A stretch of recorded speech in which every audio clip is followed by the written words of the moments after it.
with 3D printing, in 10 years' time, say, when we've all got a 3D printer in our home, you're going to go, yeah, I want that jacket. And you don't have to worry about it being in your size or your color or whatever. You can have any color you want, any size you want, and you can change the design in any way you want. And you just download it. You can edit it online. You probably will be editing it via voice rather than having to type things in, because it's just easier to do that.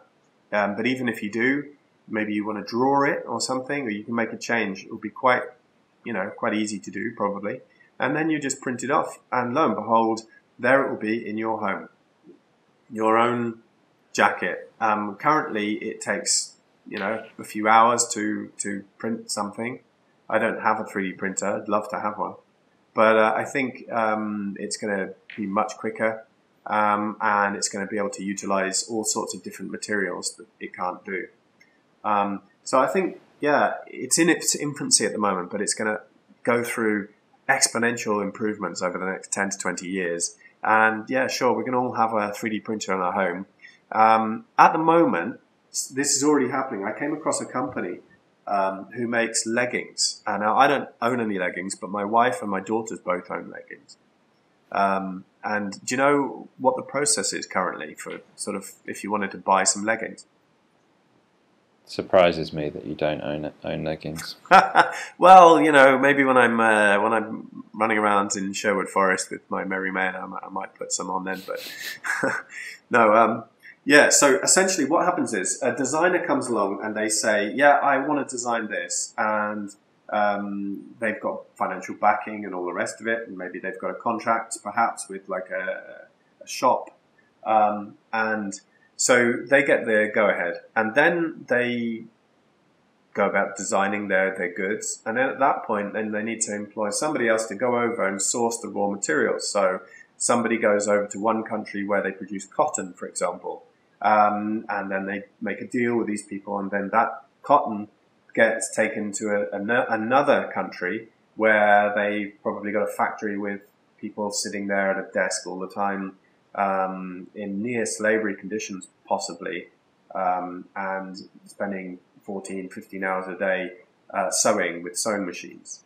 Then finally those goods are ready, and then they're collected together and they're shipped across again with another person probably taking their cut.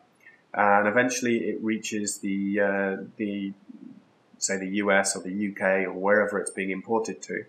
And then it has to go through all their customs, and then it gets reshipped. And then finally it gets to, eventually, possibly 2 or 3 more places, but eventually it gets to the shop. And at this stage, when you want to, when you want to collect it, you want to go shopping, then you go there and maybe they've run out of stock because it's very popular, or maybe the color wasn't quite right, or the design isn't good for this season and you misjudged the whole thing. And usually the process takes about 9 months. Can you believe that? 9 months from conception to purchase. I can believe that, actually. Yeah, 9 months. If we were talking, one pair of leggings, that would be an unrealistic amount of time. But presumably, we're talking about masses of volume, right? Yeah, we're talking about the current situation where you want to buy leggings, or you want to buy a jacket, or you want to buy anything, and the designer has designed it 9 months ago on average. And by the time it reaches the shops or the websites where you might be buying it from, they've already designed the next season's ones, and it's a lot of guesswork involved. Guesswork in terms of where the fashion is, what people are going to want. Guesswork in terms of the number of sizes of each one that you need. Guesswork in terms of the number of sales that you anticipate having, and so on and so forth. And if you run out of stock, then it's too late. It's too late to go and get more because you just misjudged it. So you have to be really, really. It's a lot of risk, and you have to be very clever. Nowadays, there's a company in California, and the reason I mentioned leggings is because this company has 10,000 different types of leggings on stock on their website, and they're always in stock 100% of the time, and they're in every color, design, size, whatever. And you can even redesign one. You can put your own design in, and then you press click and you purchase it, and at that point, it's 3D printed. and within 24 hours it's delivered to your home. That blew me away. This is technology that is coming. This technology already exists, and there's already a company doing it. And what they've done is they've taken what is an incredibly inefficient system, and there's no risk to them. They don't have to hold any stock. They don't care about any of that thing. When somebody makes an order, then it's made, and it's made there and then in their little shop where they have a 3D printer. And then it's shipped out. And this is just blew my mind, No 9 months, no trying to anticipate sales numbers and all the rest of it, never being out of stock. This is so efficient. This is literally the beginning of the next revolution in human culture.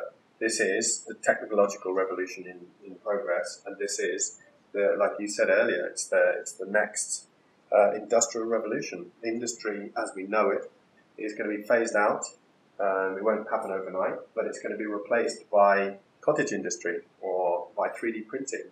And even then, that's only going to be around for a short period of time, because when everyone has a 3D printer in their home and the quality of the 3D printers has got much better, then you're not going to do that. You're going to download a PDF or something, and it's going to you're going to go to their website and you're going to say, I want some I don't know, whatever it is, shop. I want a new jacket. I want a new chair, whatever it may be. And you're going to have a look around and you're going to go, yeah, I like that one. Download the PDF of how it's done, put it into the 3D printer, and Bob's your uncle. It will just print it for you, and you'll have a new chair. You don't have to leave your house. And this is extraordinary to me, and this is really, really big. It's not quite Star Trek, but it's mind blowing in my opinion.